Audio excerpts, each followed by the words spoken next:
रुपालीताई चाकणकरांवर जे काही निशाणा साधला जातोय हे आम्हाला स्पष्टपणे राजकीय गणित दिसत आहेत। जे काही चित्र समोर दिसतंय हे फक्त रुपाली चाकणकर नाही, ते एखाद्या राजकीय माणसाला टार्गेट करण्याचं काम चालू आहे। जे काही नाशिकचं खरातचं प्रकरण जे आम्हाला दिसतंय त्यामध्ये खरातवर तर कारवाई झाली पाहिजे, कडक मधली कडक कारवाई झाली पाहिजे, त्याला अशा व्यक्तींना बाहेर सोडलाच नाही पाहिजे, ही आमची पहिली भूमिका।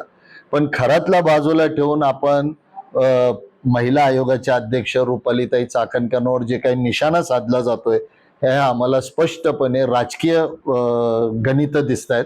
म्हणून आमची ही भूमिका आहे, जर रुपालीताई चाकणकर महिला आयोगाच्या अध्यक्ष असताना जर त्यांनी काही दखल घेतल्या नसतील, त्यांनी त्यांच्या कामामध्ये कुचराई केली असेल तर आपण बोललं पाहिलं होतं। ज्या वेळेला त्या तक्रारी दाखल झाल्या त्यावेळेला आपण बोललं पाहिजेत। आज खरातला जे धरलंय, खरातचे जे षडयंत्र चालू आहे, खरातचे जे कुकर्म चालू आहेत, हे जे पोलिस काही डोळे बंद करून होते का? नाशिकमध्ये खरातच्या विरोधात पोलीस कंप्लेंट झाल्याचं आम्हाला कळतंय, त्यावेळेला पोलीस खात्याने काही केलं नाही, LIBने काही केलं नाही, CIDने काही केलं नाही। मग आज असं म्हटलं पाहिजे का गृह खातं कुणाकडे आहे, मग त्यांनी राजीनामा दिला पाहिजे?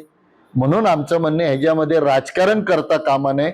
खरात हा जर चुकीचा असेल त्या खरातवर कडक मधली कडक कारवाई केली पाहिजे।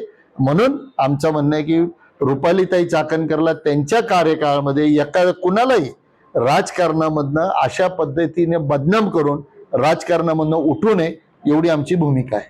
त्यांच्यावरती पाठबळ दिल्याचा सुद्धा आरोप केला जातोय। खरं तर बरेच तक्रारी दाखल झाल्यानंतर सुद्धा खरातांच्या संदर्भातल्या तक्रारींच्यावरती त्यांनी कारवाई केली नाही असा एक आरोप केला जातो। आरोप आहे, तथ्य नाही।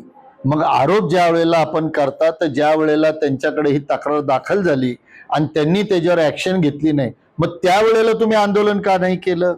त्यावेळेला तुम्ही प्रेस कॉन्फरन्स का नाही घेतलं? त्यावेळेला तुम्ही गप्प का बसले?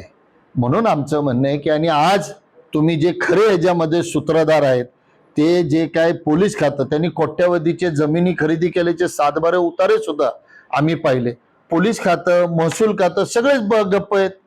मग का नाही चौकशी केली CIDने त्याची?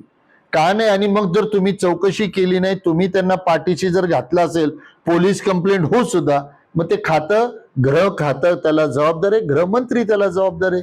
म्हणून मी परत एकदा सांगतोय की जे काही चित्र समोर दिसतंय हे फक्त रुपाली चाकणकर नाही, ते एखाद्या राजकीय माणसाला टार्गेट करण्याचं काम चालू आहे।